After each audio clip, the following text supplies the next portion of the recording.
All right, so first things first, as you guys saw in the title, I did get a little bit more information on the actual outcome of the Polaris recall. So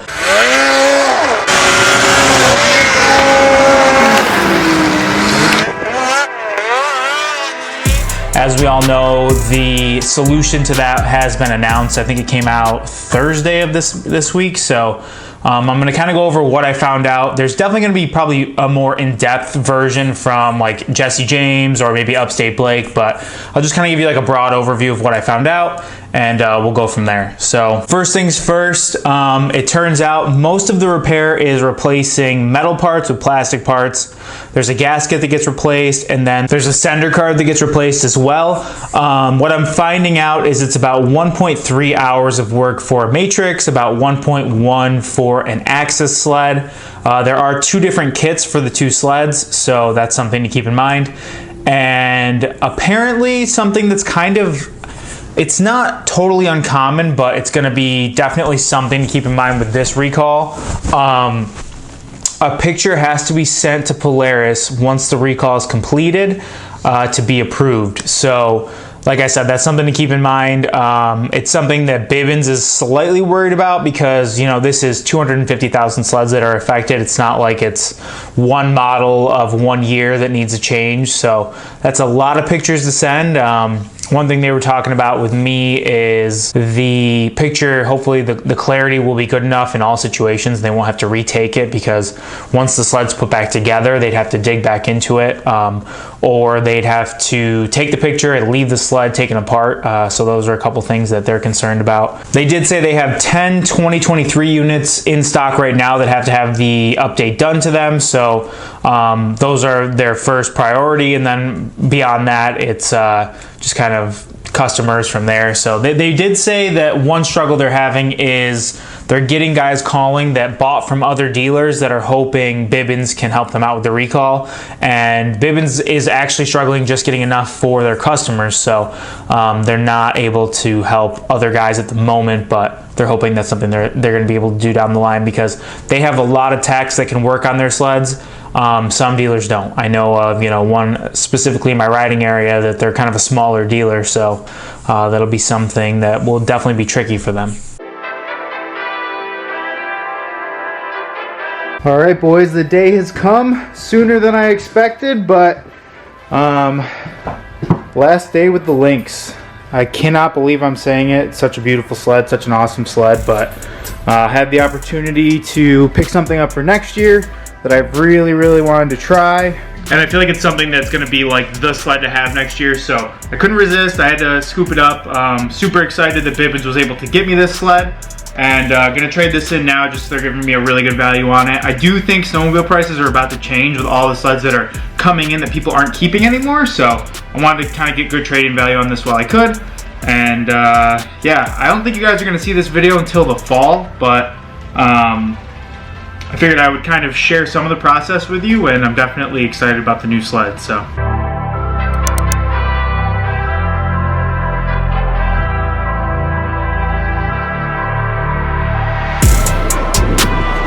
goodbye to this girl.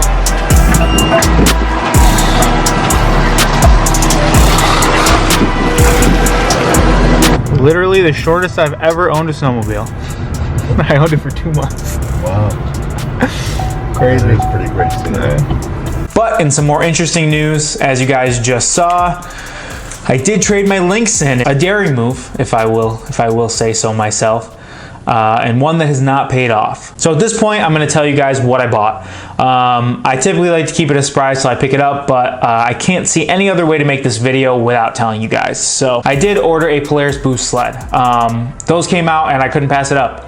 For whatever reason, when they were kind of hinting at what the new sled they were going to build is, I was like, oh, maybe it's a triple, you know, maybe it's this, maybe it's that. For whatever reason, I just didn't think a two-stroke Boost would come to the trail market, probably because Skidoo hasn't done it yet, and they did start the whole 850 turbo thing, but Polaris did it, and I had to jump at the bit. So I ordered a 2023 Polaris Assault Boost. You guys know how much I love Assaults, and to be able to get one with a turbocharger, couldn't pass it up. So that sled is delayed as of now until January 5th, and that's a shipping date. That's not a delivery date. My 2019 Assault took about a month to be shipped and then actually arrive at the dealer, so I'm gonna assume worst case scenario on that as well, and you know, ideally end of January is what I would expect.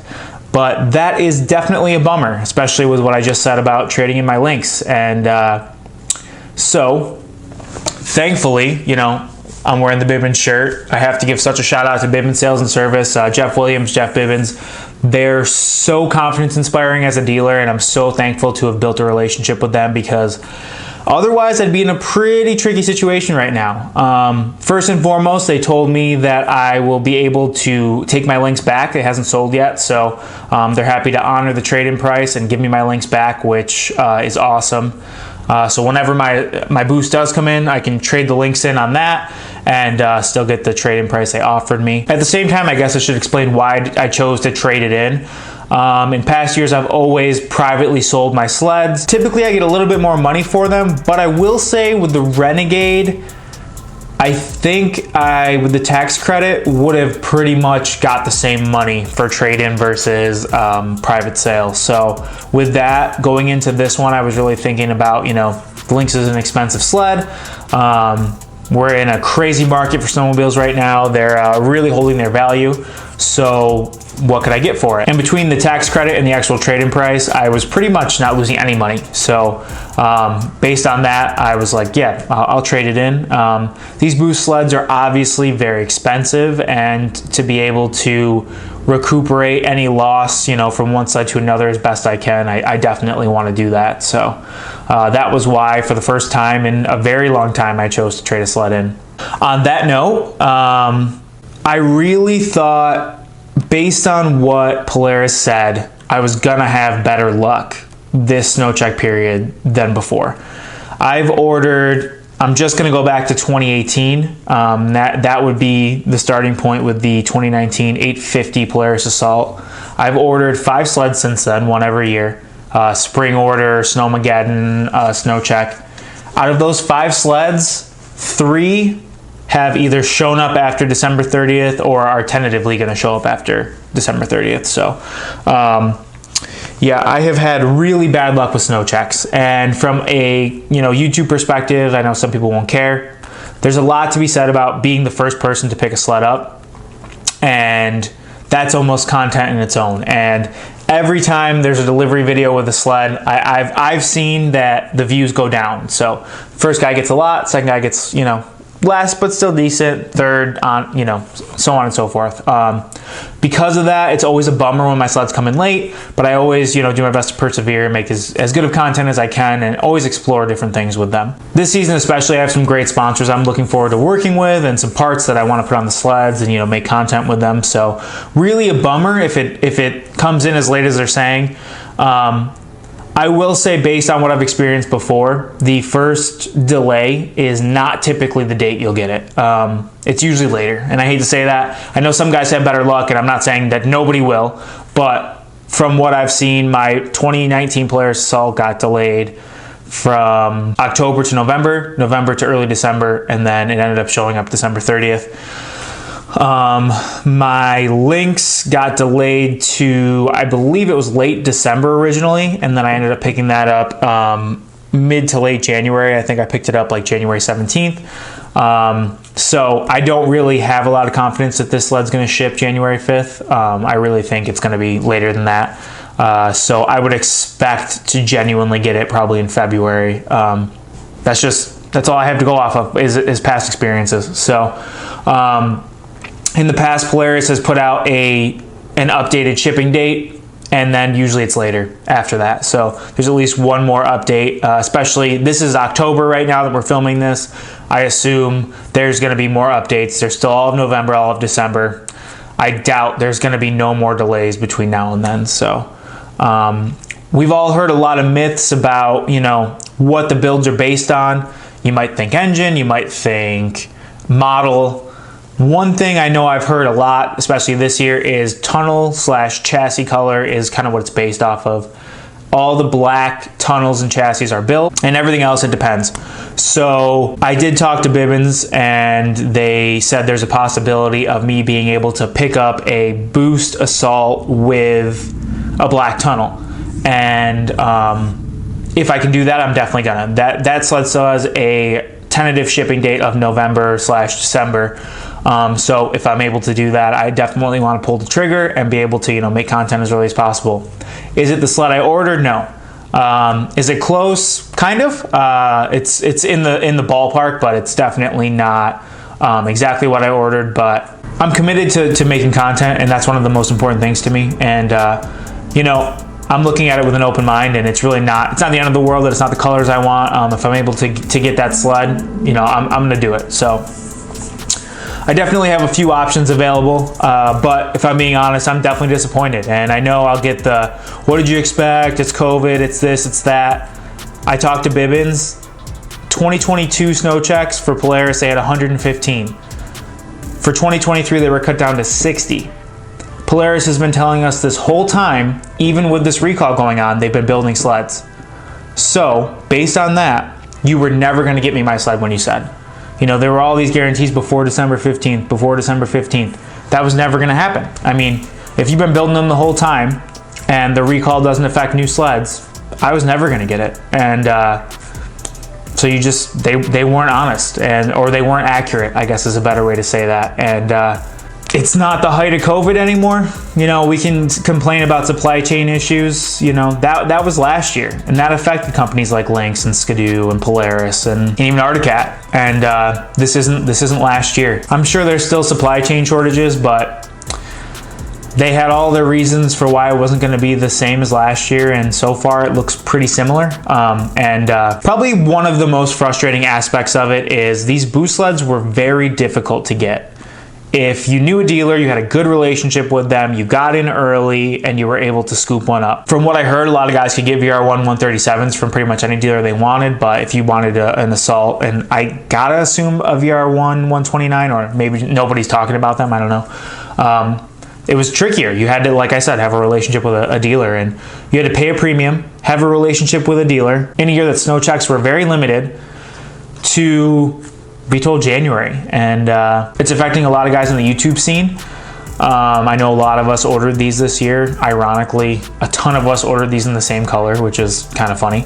And a lot of us are gonna have delayed sleds, and it's a bummer. It's making it more and more difficult to continue to create content, because you're almost better off having last year's sled to continue to ride while you wait for this year's sled. And you know, financially that doesn't make a lot of sense, and content-wise doesn't make a lot of sense. I had the Renegade and the Lynx overlapping a little bit, and I was able to make a video with them, but I had to have somebody else riding it. As an individual, you can only ride, you know, one sled at a time, so it's just getting tricky, and I hope it improves. You know, say what you want for us frequent snow checkers, you know, we kind of expect it, you know, we take it on the chin, but to the guy that's been waiting years to buy a new sled and his sled gets delayed this much, like, that just sucks. I mean, I can only imagine if I was, you know, waiting year after year, and even let's go through COVID, you know, for the 2021 model year, a lot of us were surprised, you know, it kind of came out of nowhere. It made sense, but you know, it wasn't what we were expecting when we ordered those sleds. COVID hadn't even happened. 2022, it's like, okay, we saw what happened last year. We're expecting it to suck this year, and it was rough. But 2023, it's like, you hope it'd be getting better. And these guys that may have waited through those first two periods, like, how long do they have to wait? You're telling me if you wanted to order a sled in 2021 and, you know, COVID scared you off, you have to wait till the model year 2024? Like, that's just crazy. Trucks are relatively back to normal. Cars are relatively back to normal. I don't know.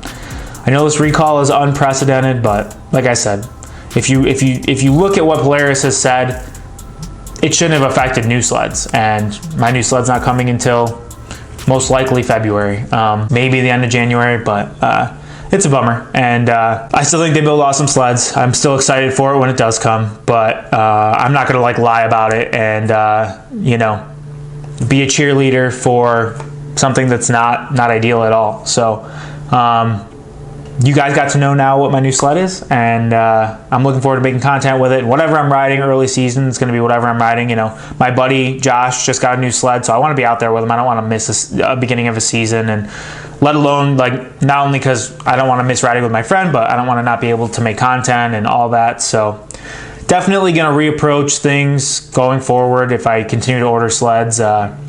This obviously doesn't work. But we'll just have to see what happens. And so I appreciate you guys watching. I hope you enjoyed the updates. If you have more questions, let me know down below. I might have more information. I did have a little bit more information on the recall, so I can fill you guys in a bit on that. And yeah, next video probably going to be my Klim gear review, so keep an eye out for that, and hopefully more sled stuff to come. Thanks again for watching, Brad King.